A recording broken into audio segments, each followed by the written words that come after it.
points question. OK, so we are going to pick an audience member at random. They are going to ask you any question in the world. And, Dolly, you have to answer it. It's time to find our random audience member.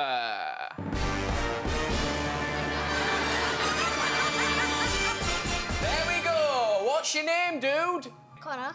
Connor. OK, what's your question for Dolly? Who's your favourite crush in the world? Ooh, who's your favourite crush? That's a great question. Good question, Connor. I don't know. This is really hard. Not really. It's not that difficult. Not difficult. These two, obviously. Yeah! I felt Straight away as well. I felt like you were pressured into that, Dolly. Unbelievable.